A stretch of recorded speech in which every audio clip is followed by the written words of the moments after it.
नमस्ते सर। और ये देख सकते हैं यहाँ पर जो है वो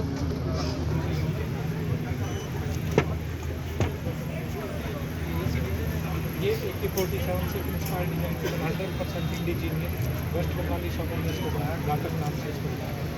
और ये 18 में सर हरियाणा पुलिस की सिक्योर, ये बिल्कुल 100% इंडिजीनियस है। और ये जेवी जो 25 वो गवर्नमेंट की तरफ से 100% इंडिजीनियस इंडियन कंपनी ने बनाया।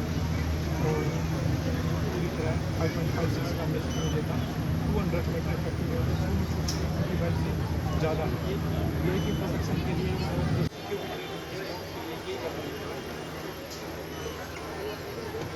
ये ग्लोब पिस्टल है, ग्लोब 90, ये ऑटो पिस्टल है।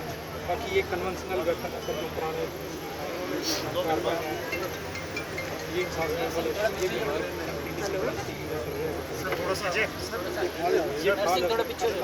SLR को BSF ने मॉडिफाई करके ऑटोमेटिक बनाया है। विदाउट SLR में रोक यूज़ करती थी, उसमें कोई रोक नहीं थी, ऐसे पूरी फायर होता है और ऑटोमेटिक फायर होता है।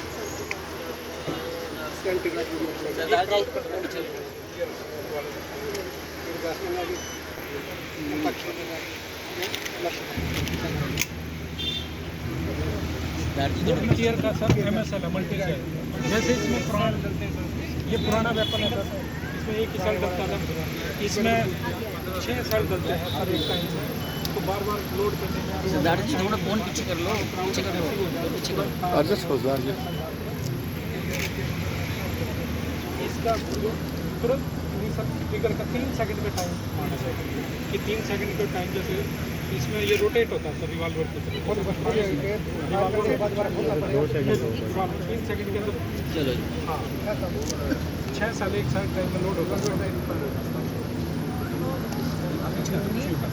पीछे कल्याण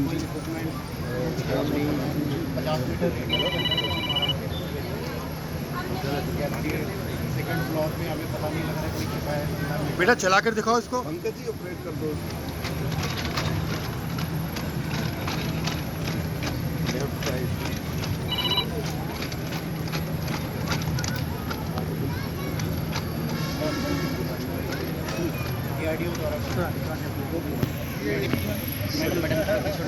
सर आओ सर प्लीज।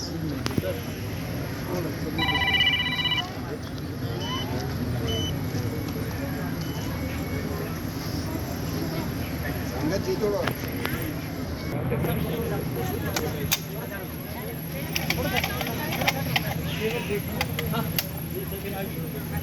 आग लगा के देखिए।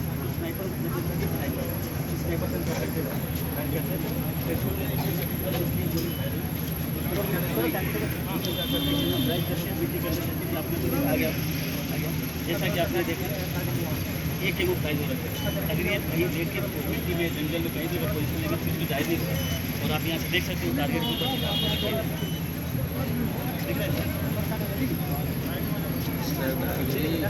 आप ये कंट्रोल दिख रहा होगा। इसका रेंज 12 से, तो 12 से भी चलता है। क्या दुश्मन को छोड़ेगी नहीं।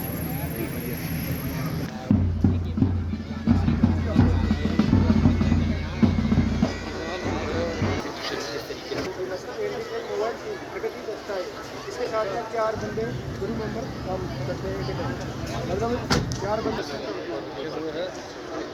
भी जवानों को नमन करता हूं।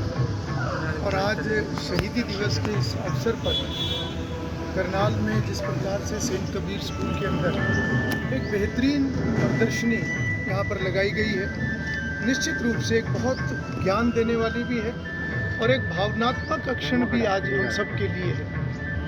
विनय नरवाल जो हमारे इस धरती के सपूत थे और जिस प्रकार से पहलगाम अटैक के अंदर उनकी निर्मम हत्या इस प्रकार से की गई और एक शहादत उन्होंने और अन्य इस प्रकार के जितने भी पर्यटक वहाँ पर थे, जिस मंशा के साथ ये अटैक किया गया था, मैं समझता हूँ कि एक बहुत ही काला अध्याय वो इतिहास में हमेशा रहेगा। जिस प्रकार से एक देश को टारगेट किया, धर्म को टारगेट किया, और इस प्रकार का वो जो दृश्य है वो कभी भी हम भुला नहीं पाएंगे। परंतु हमारे देश के यशस्वी प्रधानमंत्री और हमारी देश की मजबूती का ये प्रमाण है कि किस प्रकार से एक ऑपरेशन सिंदूर के द्वारा जितने भी आतंकी ठिकाने थे उनको ध्वस्त किया गया और बहुत कम समय के अंदर ध्वस्त किया गया। आज मैं अपनी भारतीय सेना को, सभी को बहुत सलाम भी करता हूँ, नमन भी करता हूँ। हमें गर्व है अपनी सेना के ऊपर, हमारे एयरफोर्स, हमारी मिलिट्री, हमारी नेवी जिस प्रकार से देश की रक्षा के लिए लगातार हमेशा तत्पर रहती है। और हमें इस बात की भी खुशी है कि प्रधानमंत्री जी का मेक इन इंडिया का जो अभियान है उसमें न केवल अन्य क्षेत्रों में बल्कि डिफेंस के अंदर भी जिस प्रकार से आत्मनिर्भरता हमारी बढ़ी है, यही आने वाले समय की ज़रूरत है कि आज जब हम प्रधानमंत्री जी के उस संकल्प के साथ जुड़कर आगे बढ़ते हैं कि 2047 में जब हमारे देश के आज़ादी के 100 वर्ष पूरे होंगे तो हमारा देश एक विकसित राष्ट्र होगा। मैं समझता हूँ कि विकसित राष्ट्र के लिए सबसे महत्वपूर्ण अगर कोई विषय है वो आत्मनिर्भरता है, और हमारा देश लगातार इस दिशा में आगे बढ़ रहा है। अभी आज का ये कार्यक्रम एक ऐसे समय में हो रहा है जबकि पूरा देश आज सेवा पखवाड़ा मना रहा है।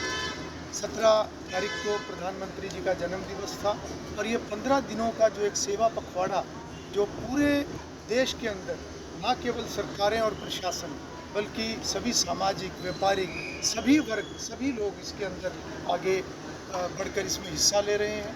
और इसका मुख्य उद्देश्य ये है कि हर नागरिक के अंदर वो किसी भी जिम्मेवारी पर हो, किसी भी कार्य में हो, उसके अंदर एक सेवा भाव होना चाहिए। और इस सेवा पखवाड़े में आज सेंट कबीर स्कूल के अंदर कर्नल बिंद्रा जी को मैं विशेष रूप से बधाई दूंगा।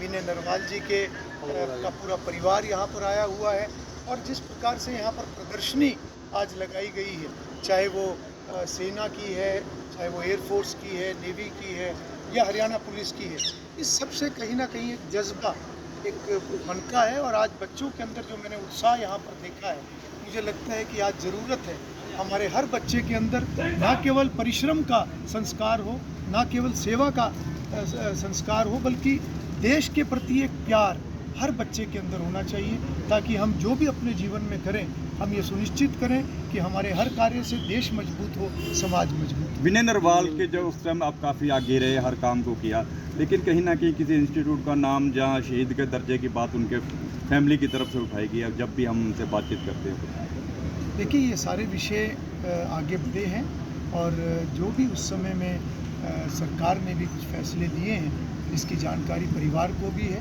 और मैं समझता हूँ कि बातों को दोहराने का बहुत ज़्यादा औचित्य नहीं है।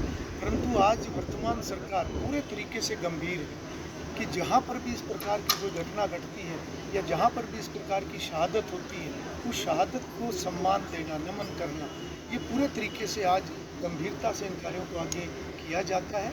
और मैं समझता हूँ कि वो पूरा परिवार भी हर तरीके से संतुष्ट है और विनय का परिवार केवल उनका वो परिवार नहीं है जिनको हम समझते हैं, हम सब विनय नरवाल का परिवार हैं। और आने वाले समय में भी ये बिल्कुल सुनिश्चित किया जाएगा कि विनय नरवाल हमेशा हमारी स्मृतियों में रहें और जहाँ पर भी ऐसा कोई नामकरण करने का जो विषय बढ़ा हुआ है उसको भी हम आगे बढ़ाएंगे। निश्चित रूप से ये एक प्रेरणा है और ये प्रेरणा समाज को मिलती रहनी चाहिए।